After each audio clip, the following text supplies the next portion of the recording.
respected faculty members, researchers, students, and colleagues. Assalamu alaikum. My name is Atif Khalil, and I'm a research scholar in University of Waikato, New Zealand, and I'm the moderator of this session. So on the behalf of Department of Education, Institute of Business and Management, I would like to say welcome to all the participants to join the session on juggling with conceptual and theoretical framework. Basically, this today's webinar is a part of a series of webinar, and namely researching and beyond. And this series of webinar will cover all the fundamental aspects to conduct a research study. And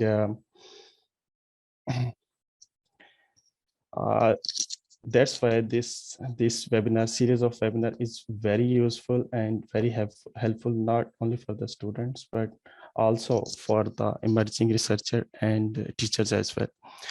And this is the second webinar of this series of webinars. As you know, the first webinar of this series has been conducted by Ms. Narjis, and which was based on how to craft a research topic while conducting a research study.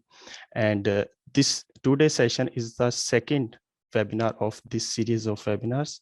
And definitely the next webinar of this series will be conducted on 2nd October on 2021. And that would be based on research philosophies. That is also very important area of research, because research philosophy is also linked with your research methodology. So definitely I will share a flyer of this next webinar at the end of this session. So coming back to the current webinar on juggling with conceptual and theoretical framework. Basically, framework is very important during a research study. Like, it works like a foundation. You can't build a house without foundation. Similarly, you cannot conduct a research study without a framework, theoretical and conceptual framework.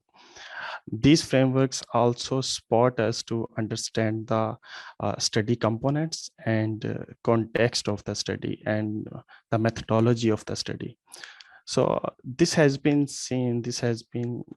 commonly seen that many researchers and students face some difficulty and confusion while differentiating these two different frameworks, like theoretical and conceptual framework, and how to develop these frameworks. This is also very important. So this webinar will cover all will clear all the confusion around the theoretical and conceptual framework. So this webinar is going to be conducted by Sajidullah Sheikh. He is very talented research scholar in Department of Education, Institute of Business and Management, and he is working under the supervision of Professor Dr. Nasreen Hussain. Basically, Dr. Nasreen Hussain is leading all this series of webinar. And before starting the webinar, let me briefly tell you the format of this webinar. This webinar will continue up to 40 minutes. And during the webinar, you will be having 3 polls as well. And each poll will be flashed on your screen. And you guys would be having only 45 seconds to respond to that poll. So be quick in that, please. So after the presentation, we might have some time, like 10 to 15 minutes for questioning answering session. So during that time, your chat box will be activated, and you guys can write your questions in the chat box. So that's it. So now I hand over the session to Sajidullah. Over to Sajid, please.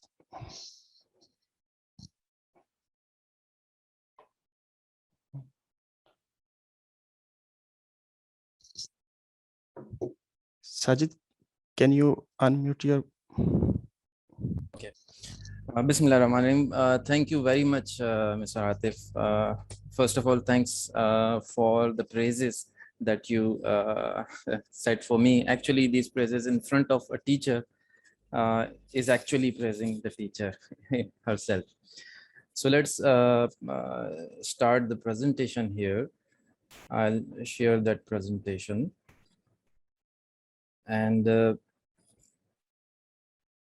before I go deep into the presentation, just few points to be considered and kept in mind.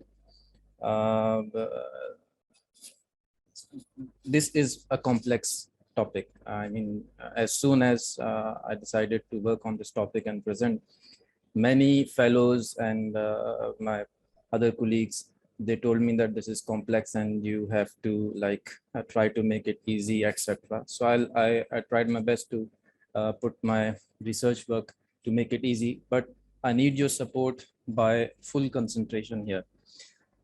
Each of my slide contains few words, but I'll explain. So you have to listen to my explanation as well as the movement of my cursor, if there is any, because it's developing and there are some slides in which I'll try to draw something. So you have to focus on this.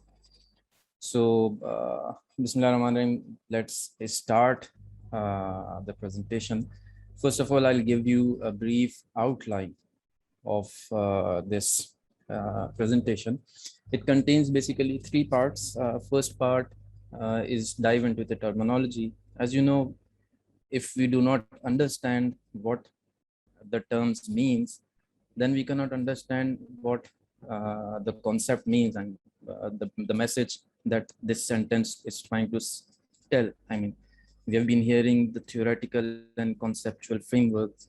So in first section, I'll go through what do you mean by these terms.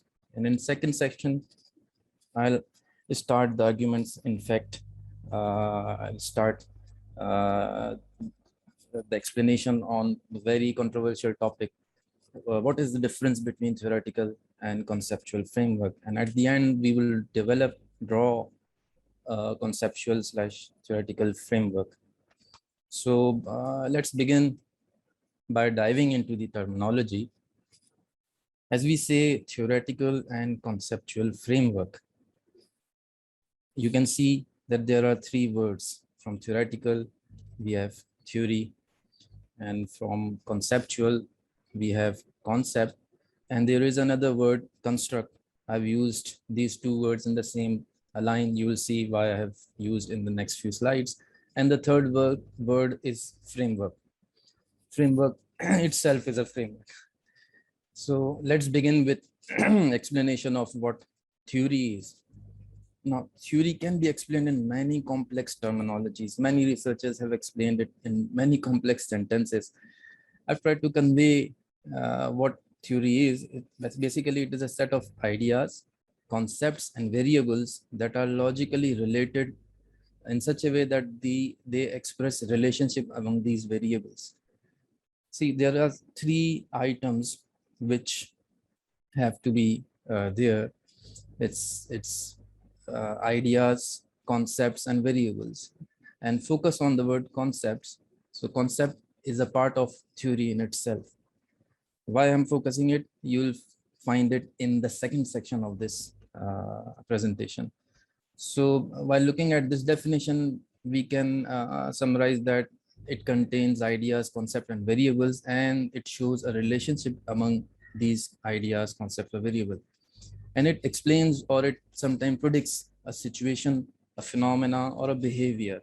Let's go into the examples of these, as this will explain more to you.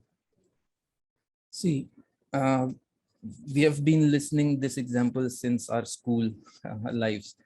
Einstein's theory of special relativity and the formula since our first year inter or matriculation life, E is equals to mc square. This theory is a theory, and see, you can see there are three you can say phenomena: energy, mass, and speed of light. He has just put these together to form a theory. This is example for quantitative researchers, and I have something for qualitative as well. Kolb's experiential learning theory. I mean, this is also a theory in which he has put some concepts of how the best learning can take place. Similarly, Piaget's cognitive learning theory, in which he explains the cognitive aspect of how a human being learns. So what do you do with this theory during a research? Based on the findings from a research study, any given theory which you are working on is planned to be refuted, or it will be confirmed. It may be adjusted based on your findings. It may be expanded, or it may be used in applying somewhere. So this is about theory. Now, it's time for the poll, as Atif has already explained that you will have 45 seconds to answer. So can we have a poll on the screen? So I need your concentration here. Okay, you have to answer this in 45 seconds, and let's see what the result comes in. Can a research be conducted without using a theory?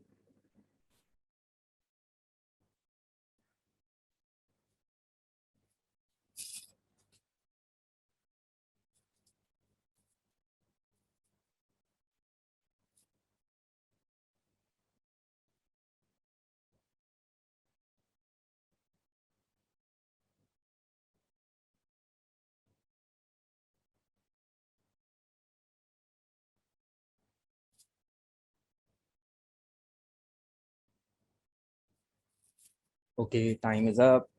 So let's see uh, the results.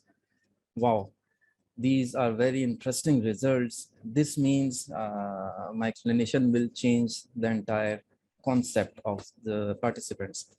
30% of the people have answered yes, a research can be conducted without any theory, and majority, 70% of the participants have answered that no, research cannot be conducted without a theory. So for the majority, I would like to explain that uh, research can be conducted without using a theory. So the 30% are right. Why?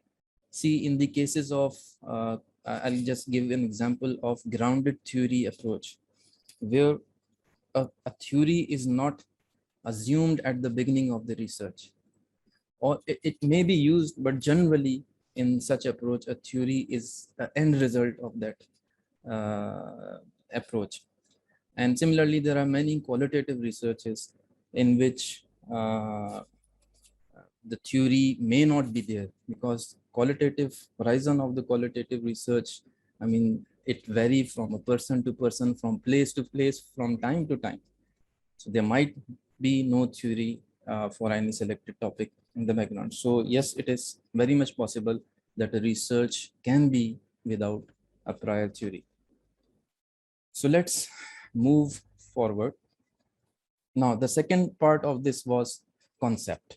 We have understood what theory is. Now let's understand what the concept is. Simply, concept means the concept, any idea. But in terminology, we can say that any abstract term used representing a particular behavior, situation, or idea. Let's give me some examples which will explain you further. For example, flipped classroom.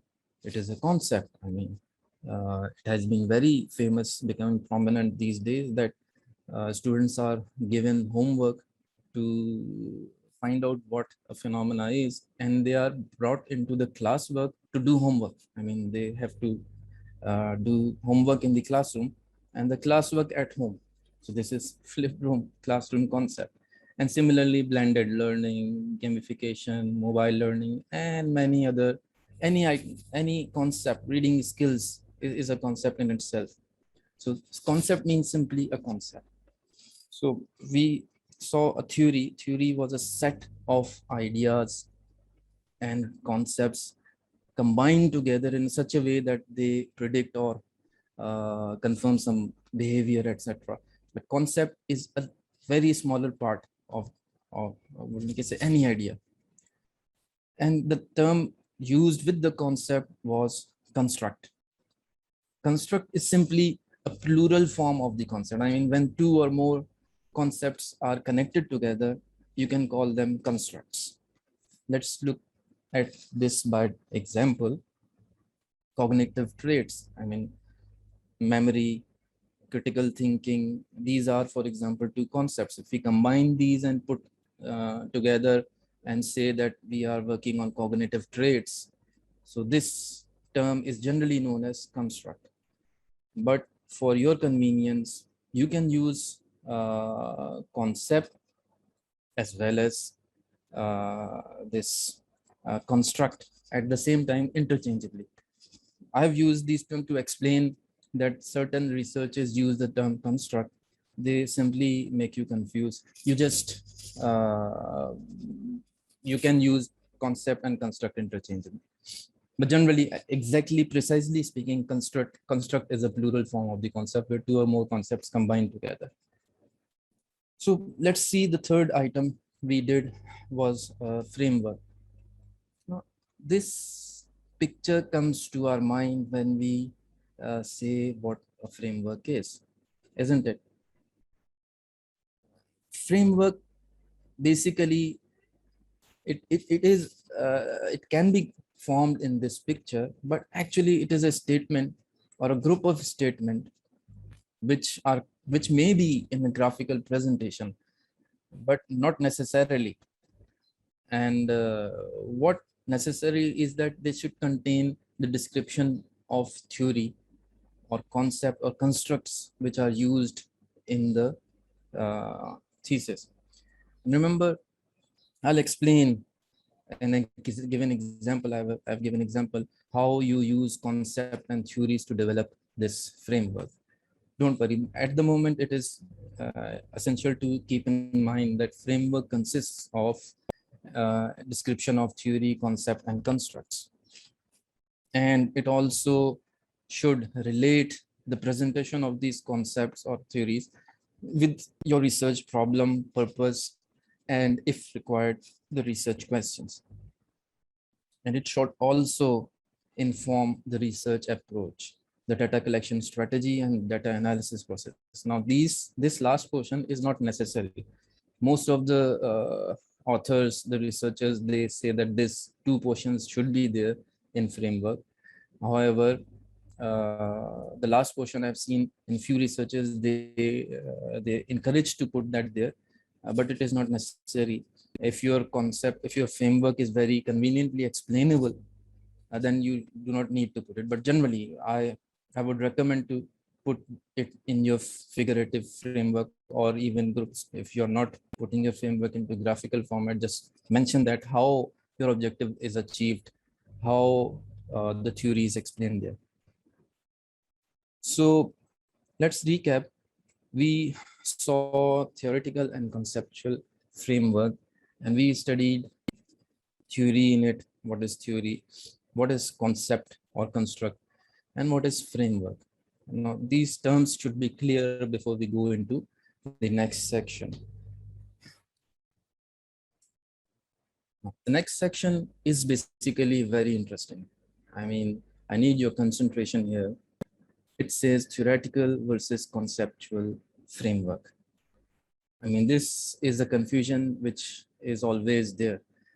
And when I was researching a couple of years ago on this difference, I found that, and I was wondering why people are mixing this concept, and I was wondering. Let me go ahead and you'll find it out.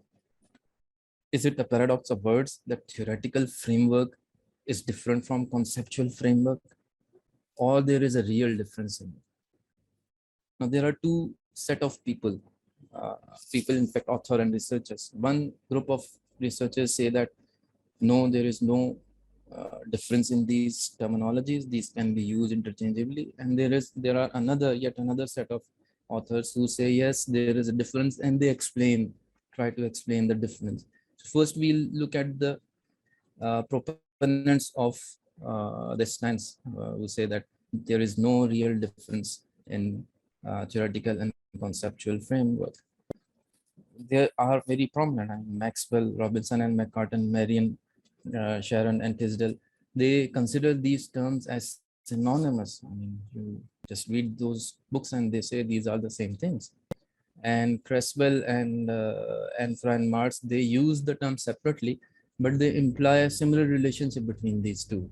I mean, they actually do not consider these two different. And there is another version of people like Marshall and Rosman, who offer no discussion between, they use the term, but they do not explain what is the difference. So they are the proponents of the phenomena that there is no real difference.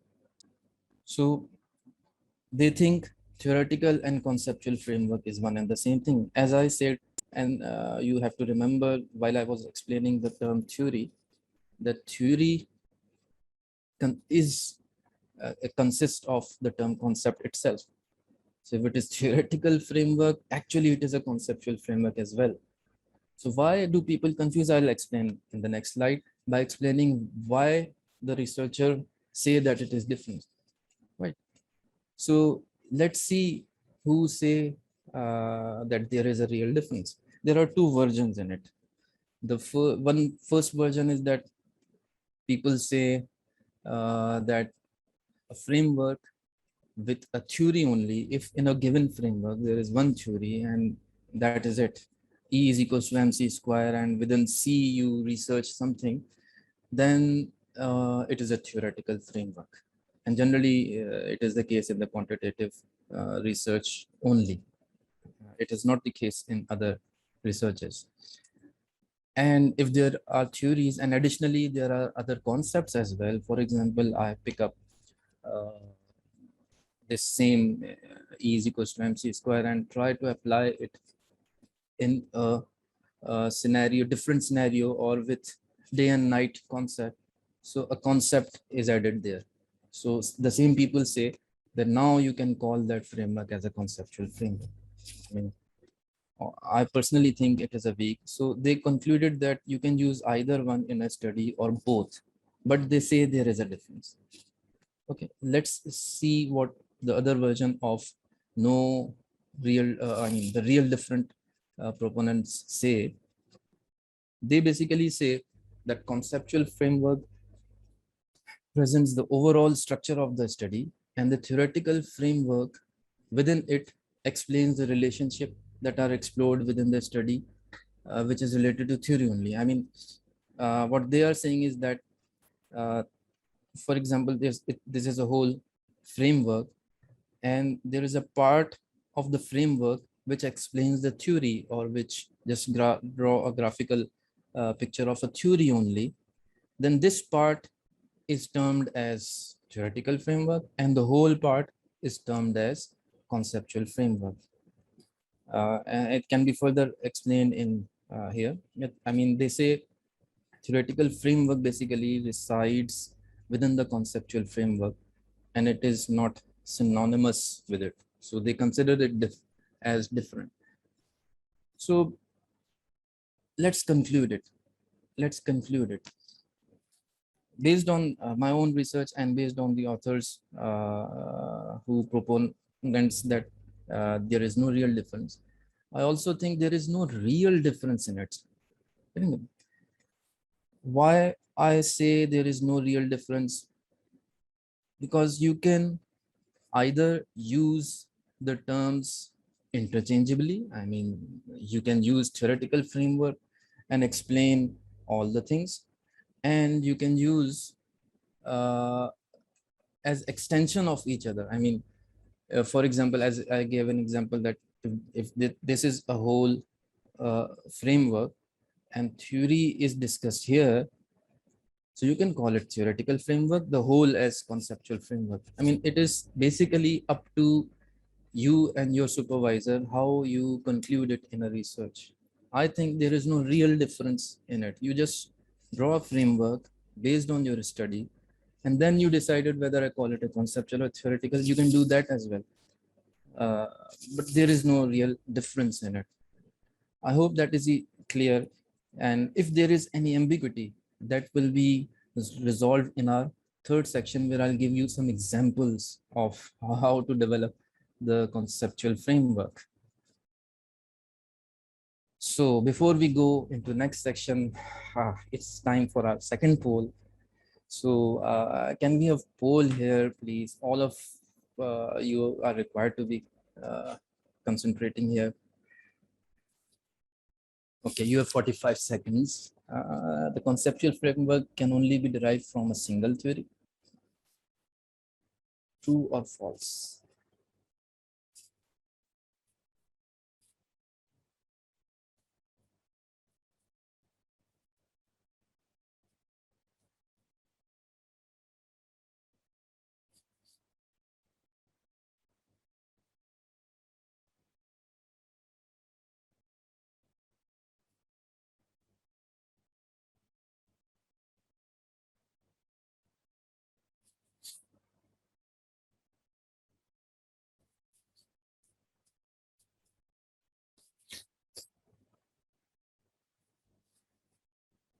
Thank you for showing up the poll.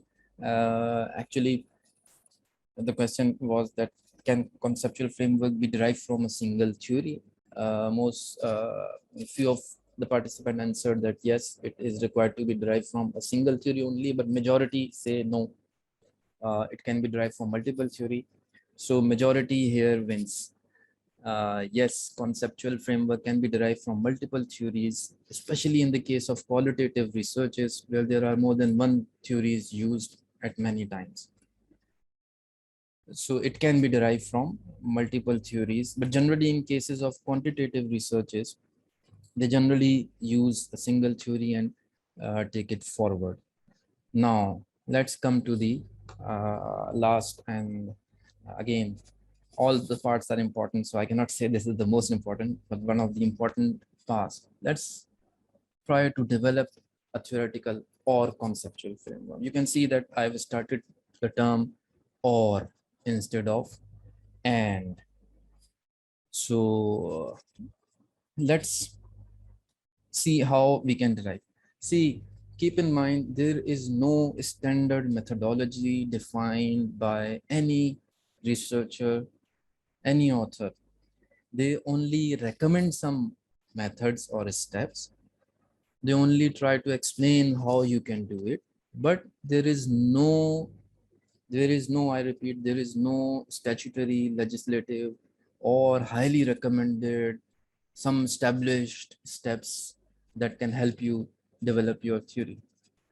You have to develop your theory based on uh, your own thinking. But what I've done is that uh, like I've combined many researches and tried to simplify the steps that can be taken, which will enable even a novice researcher to establish a theoretical framework. But remember, you have to remember the previous sections understanding. We discussed what theory is, we discussed what the concepts are, and we discussed when we say theoretical framework, and we discussed when we say conceptual framework, that basically these are the same things.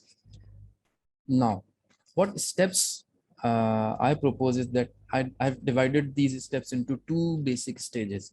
One, I've called them as develop the core first. What is that core? It requires two sub-steps.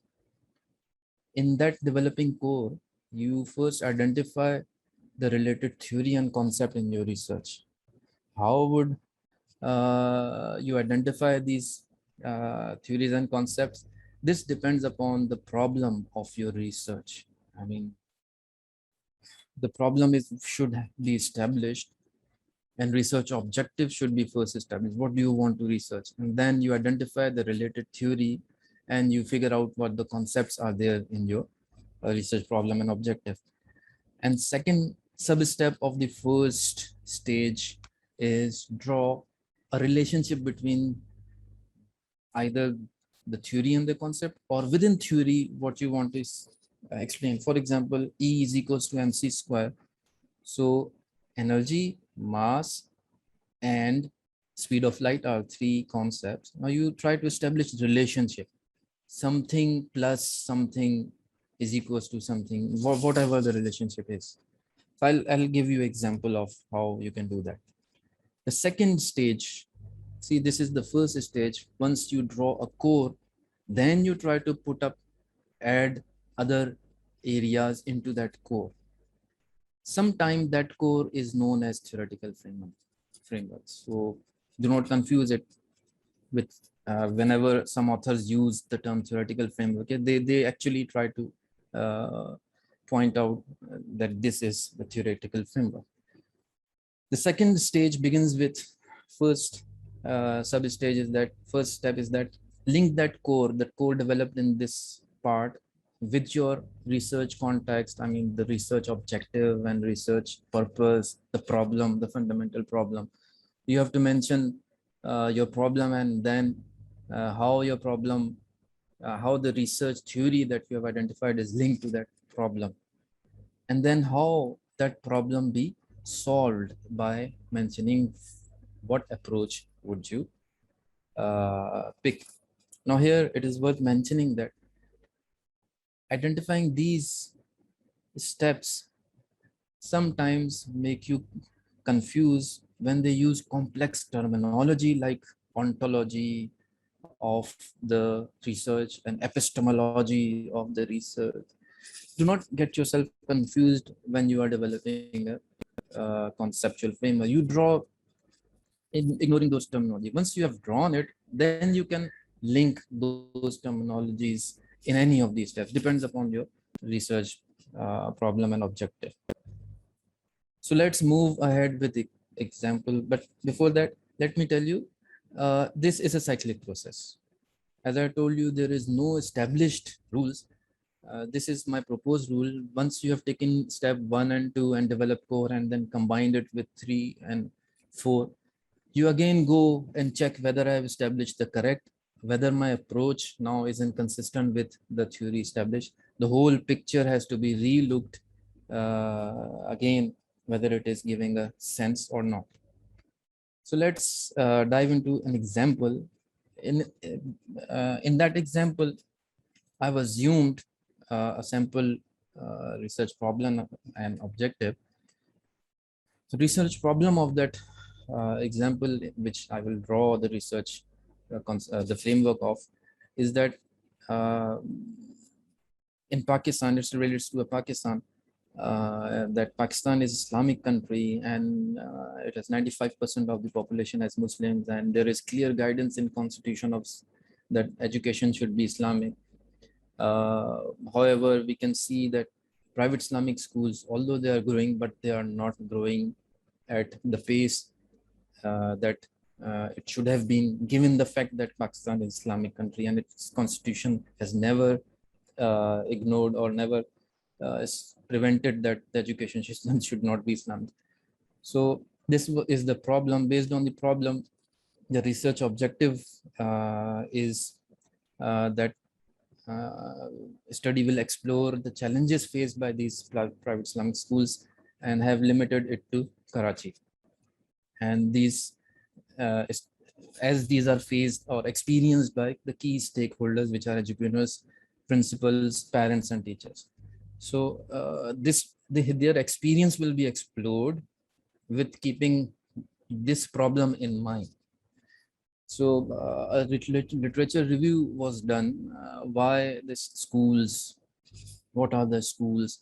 So that particular researcher whose problem and objective I've selected, he related this research with Althusser's theory of ideology. He said that schools are the best ideological state apparatus. I mean, state uses the schools to fulfill their ideology. So keeping this in mind, we will start developing the framework. As we look that there are two stages. The first stage, in the first stage to develop the core, we said that the first step is to identify the related theory. Now there are two boxes you can see. Here I will give you the key steps to be taken, and here are the examples. So in this present slide, the key points are that please do not proceed unless you have a clarity on research problem and research objectives. Why do people confuse when they develop research framework? I've seen in most of the cases, they are not clear on their problem and objective. This is the most difficult, I mean, not difficult, the problematic part. Whenever people come and seek my advice of like developing their framework, in majority of the cases, I find that they are not clear on research problem and research objective. So you have to be clear what your problem is, what your research objective is. Based on this, in example, in the above example, as I've stated the statements, what the research problem and objective is, I can show you that those again so that you can keep these in mind. See, the problem is very clearly identified, and accordingly, the research objective is also clearly identified.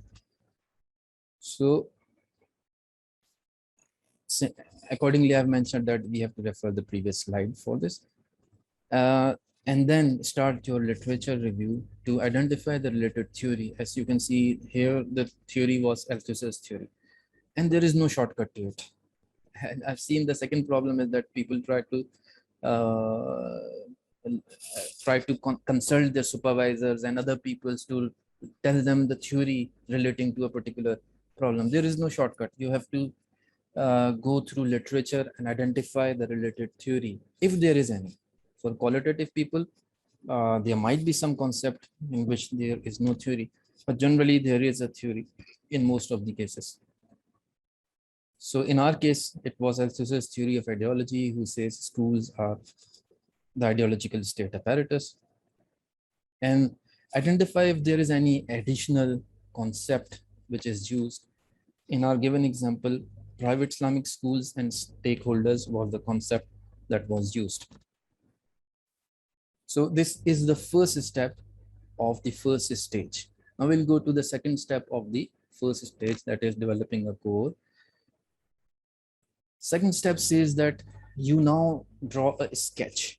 When I say now draw a sketch, people who are very weak in graph, they can start writing it.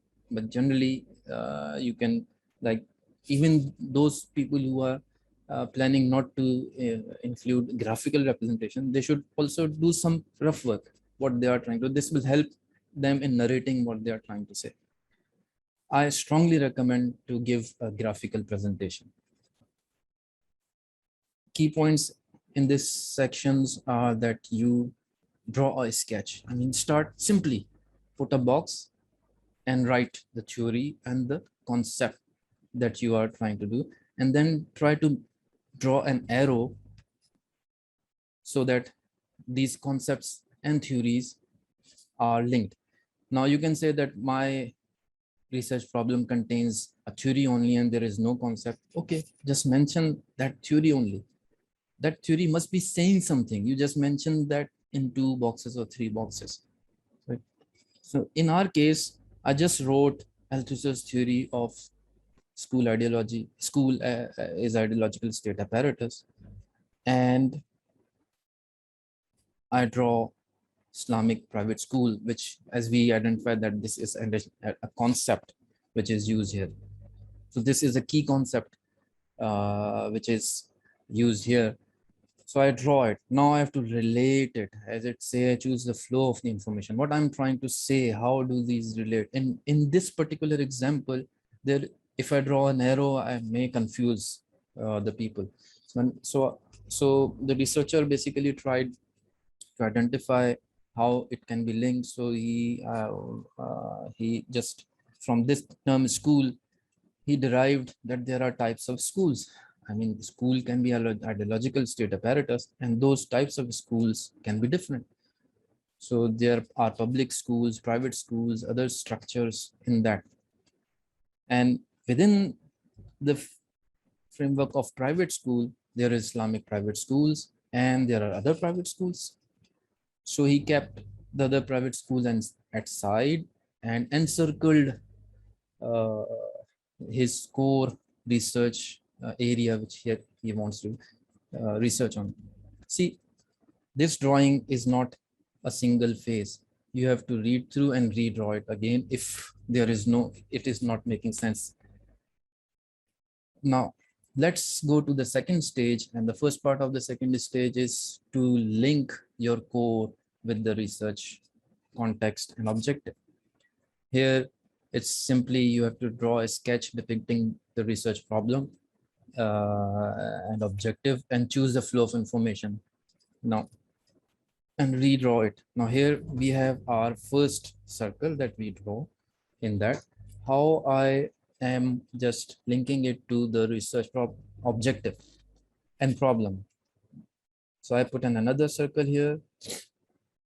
See, I've mentioned the context, the problem is the context actually. That in this context, there is a problem of challenges and way forward for these Islamic private schools. So this is how this particular in this particular example, it is they have linked this the theoretical thing with their research objective. So they will find what challenges of are faced by these Islamic private schools in a given context. See, they've mentioned all the important things in the research. You have to redraw and things like that. You can redraw. I mean, you have to use many papers if you want, but this is since refined, so I'm just putting it directly here. So the next step is to link it with methodology. So I am just writing here because you will see this box in the next slide. It's a continuation in the next slide. Methodology. I mean, how would you explore the challenges faced by the Islamic schools? What method would you do? In this, again, you have to draw the box and choose the flow. I've drawn a circle. It says it's a qualitative research. As I draw in previous circle, if you remember, that was the end of that thing and that linked with the objective.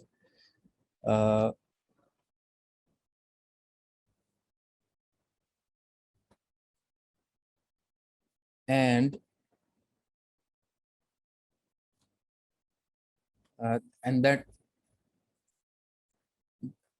in within that qualitative research, we said that it's a phenomenological case study.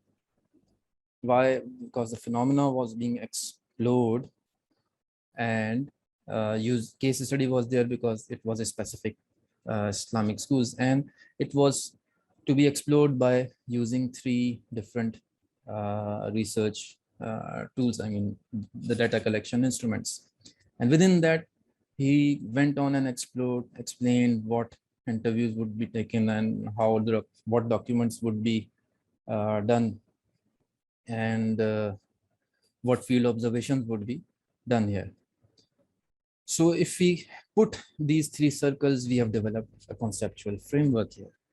So this is basically finite theoretical or conceptual framework. You can see the first portion as relates to theory, the second portion relates to objective, and third portion relates to the approach. So it's a time for poll number 3. If you can we have a poll number 3 before I start a final session?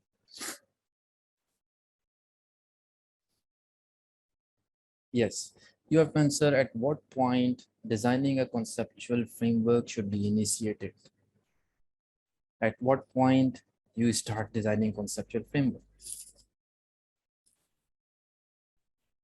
After writing chapter 1, which is generally introduction, after identifying research problem and research questions, or after a literature review?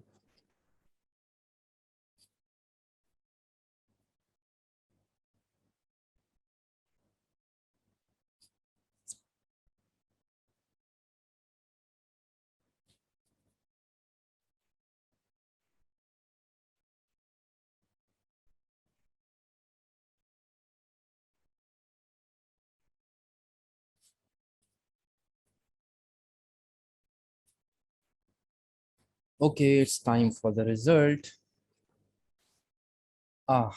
Many of the good. So very little minority said that after writing chapter 1, majority of the participants answered that it is after we identify research problem and research question. And 31%, I mean 65% opted the second option, and 31% opted the third option, which says after the literature review. And yes, the correct answer is the last one, because if you do the conceptual framework comprised of the theory. So theory is identified basically after the last portion. So let's move ahead with our two other examples, and I'll conclude this session. This is an example I've picked up from the published research. The objective was to study the effect of home environment on a personality and academic achievement of grade 2 in Rawalpindi division. You can see that the home environment's effect was to be assessed in this research, but he has given a lot of theoretical background. So if you can clearly, precisely see that this particular portion is relating to theory. See, he must have started with the home environment and then went back with explaining the theoretical thing and the effect of these theoretical things with his research objective. This is purely a quantitative research. Now, let me give you another example of research, qualitative research. But before that, have you noticed in this that there is no methodology mentioned? It is not necessary that you mention, because this researchers thinks that this framework is enough. So in the last example, which is qualitative, the objective was to assess the extent to which the objective of decentralization plan have been achieved in education sector in XYZ university. In this, he has drawn a bit complex thing, but you can see he has mentioned this in circle and this in different shape. So naturally focus will go here. Why he has mentioned? Because his objective is to find the effect of this. So what he has done, he has given a background that this particular university was having centralized system and then went to decentralization. There was a paradigm shift, and then he explained the theory. And within that theory, he identified 4 important areas which were there to assess, to achieve his objective. And he mentioned an approach as well. So I know this might have been very difficult to digest, but I tried my best to explain you in a layman terminology. Still, if you have any questions which are left, you can send those to me at my email address, which is my name, sajidullahsheikh@gmail.com. I'll be more than happy to answer and clarify your queries. And thank you very much for patiently listening to my presentation. Now I'll hand over to the moderator. Thank you so much, Sajid. It was really very thoughtful and very provoking presentation. I'm really impressed the way you have covered and clarified all the aspects related to theoretical and conceptual framework. I personally think clarified many points during your presentation, and so it was very useful. So definitely, I hope all the participants got good understanding about these very complicated areas of research. So Sajid, I got some questions from the participants. We got some time, and I will ask you one by one if you could be able to answer that questions. So first question is, what should be decided first, research problem or theory to be used in research? That's a good question. I mean, people generally, yes, you are right. It's a very, very good question. People generally get confused. What should be decided first, the theory or the problem? Actually, in a genuine research, the research is derived from a researcher's own background and perspective and his paradigm and his problem. So in a genuine research, his problem is determined first. He must have a clear problem in his mind, what he is researching. And then around that problem, he will find some theory, because his problem might be related to many theories. So Mm. he'll do a literature review and will assess which theory is basically closely related to the, the objective which I'm trying to achieve in that problem. So to sum up your question, the research problem has to be identified first, and then the assessed theory. Yes, there are some examples in which a person tries to find out some additional thing and build upon some thing on established theory. In that case, I would say his problem was the theory itself. So even in that case, he has to identify a problem first and then relate it to the theory. I hope I've given the answer. Okay, so Sajid, thank you. I got another question from a participant. Like, is it necessary to draw a figure for showing conceptual framework? Yes, again, it's a good question. Hmm. As I mentioned in presentation, that there is no legislative or standards available for developing these conceptual frameworks, and it is absolutely, in fact, a few of the researchers, they said that it is not necessary that you depict your conceptual framework in figurative thing. It is not necessary, but our recommendation is that yes, you do draw. It makes life easier, but it is not hard and fast. I've seen many international researches without figurative conceptual frameworks. However, the many famous authors, they do recognize, they advise that use, and I also advise that use the figures. Even if you are not using the figures, at Hmm. least draw it somewhere in your rough work, so that uh, whatever you are narrating, it should be clear in your mind at least. So it Okay. is not necessary, but it is recommended. Oh, okay.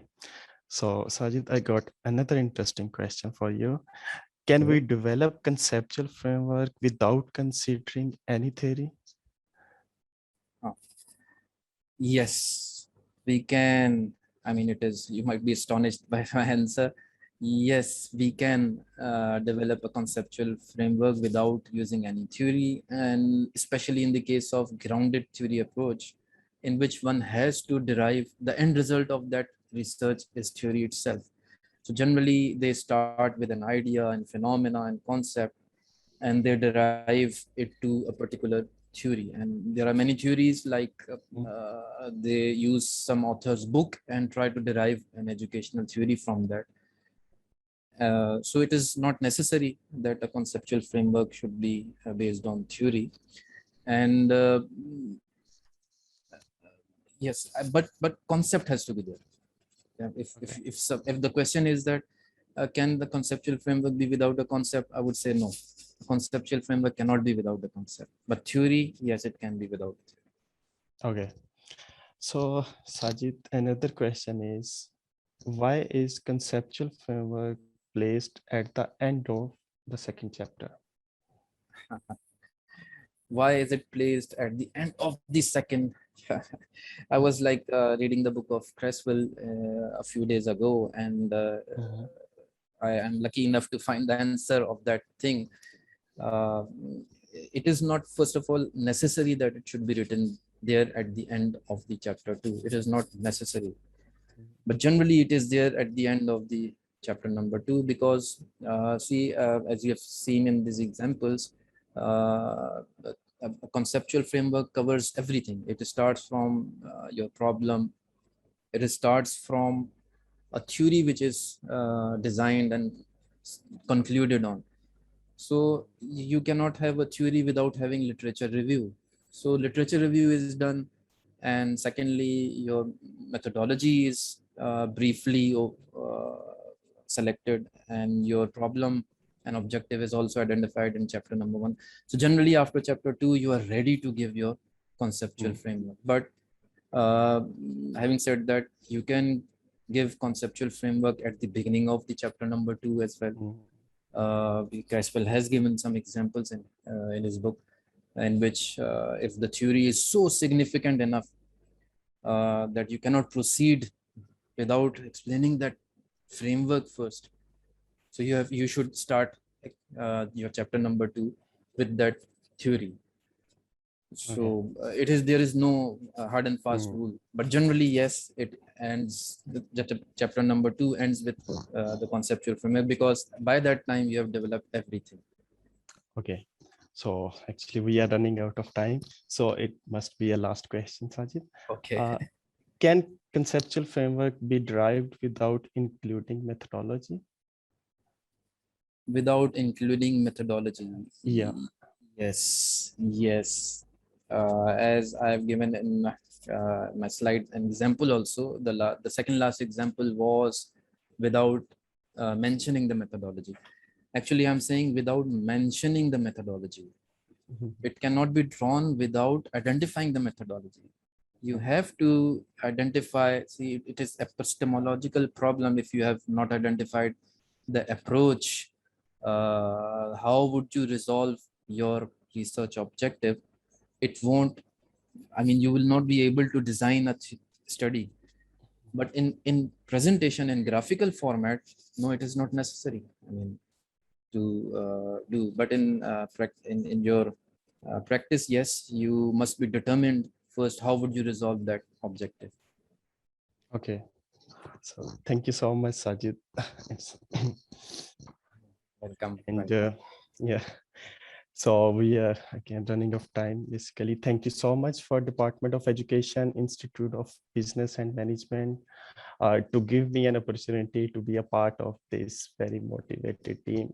And I really appreciate the idea and really appreciate the opportunity the students are getting from the institutions and from their supervisors to organize such kind of informative webinars. And I would urge all the higher education institutions and supervisors, especially supervisors of MPhil and PhD students, please give your students such kind of activity and opportunities. It definitely builds their confidence and motivation. So I would like to say especially thanks to Professor Dr. Nasreen Hussain. Basically, she is leading this whole series of webinars, and the way she has been motivating her students and organizing such kind of research and academic oriented webinars. It's so nice of you. Yeah, and at the end, I would like to say thanks to all the participants for being with us. This is so nice of you, and especially thank to Mr. Kareem and all his team for their technical support as well. So at the end, I would like to screen share the flyer for the next webinar that is also very important. Just a second, please. Ratif, thank you very much. You are hosting from New Zealand, and this is at the moment it is late night there. Thank you very much. It's an honor for me. It's an honor for me. Thank you. So this is the webinar and the flyer for the next webinar that has been planned to conduct on 2nd October 2021. Please mark the date and time. Nancy Lobo will be presenter for this webinar, as well as Sarah Ali will be moderating this session. So please mark the date and time. Time would be the same, but date would be the 2nd of October 2021. Thank you, Arthur. Thank you so much. Thank you very much for disturbing your sleep and being part of the team. And Sajid, thank you so much. I would appreciate it if you can flash your email once again, because a number of questions had come up and I tried to answer almost all, but I may have missed it out. And then there were certain questions that required in-depth response. So I've told them to share their email. But if you can share your email once again, Sajid, that would be just great for the students. Yes, Atif, if you can just stop sharing so that I can. Thank you very much. Okay, I'll start sharing.